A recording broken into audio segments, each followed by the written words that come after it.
implementation of the different food security programs. We have there the NGP, RTGP, IGWEN, Gulayan sa Paralan, and the Biodiversity Reserve Development Project. Okay, so implementation structure, as we know, it's from the central, DepEd central office, so from higher level down to the lower levels sa school, because we are the frontliners of the implementation. Okay, sir. Run through na, sir. Okay, so the following person that matter most on the success of the implementation of the program in our school. So I consider them the person that are so important in the success of the program. So first, we have our school's division superintendent.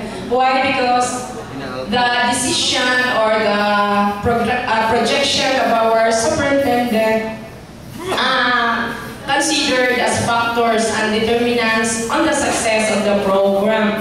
Then the division coordinator. So we have Ma'am Rosana Godinez. Without her untiring effort and her passion on the implementation of the different food security program, wala choy mahimo.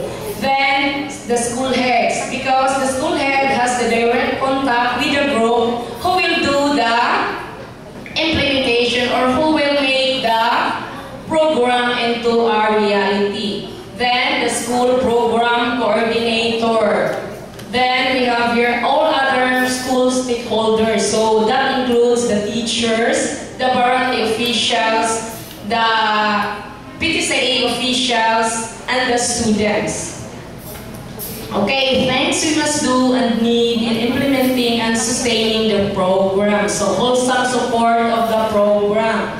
So I think tanan siguro na school is implementing the program, but wala joy inunta na critical full support of all the personnel. I think what joy murag why mahimo, yes. Then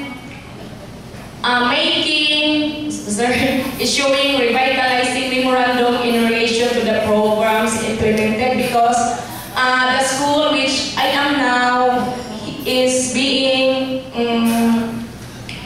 how will I say this?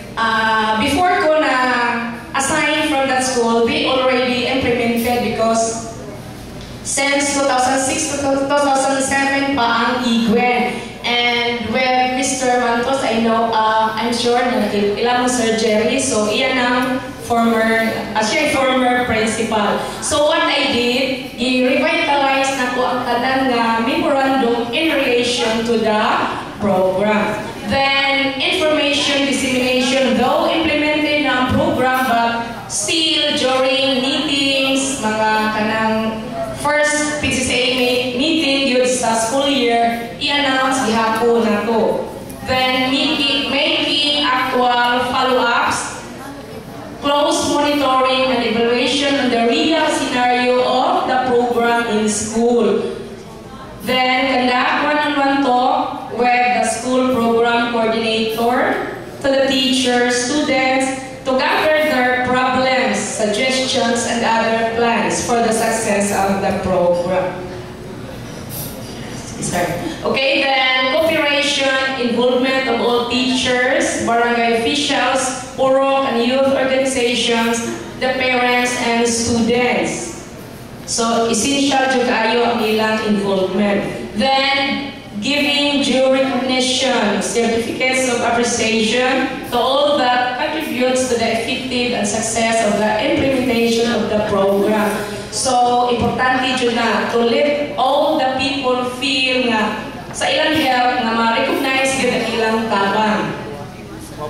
Okay, so, the Calana National High School. So, Calana National High School is the oldest high school in the municipality of Tabogon. Layo na siya, 93 kilometers from Cebu City.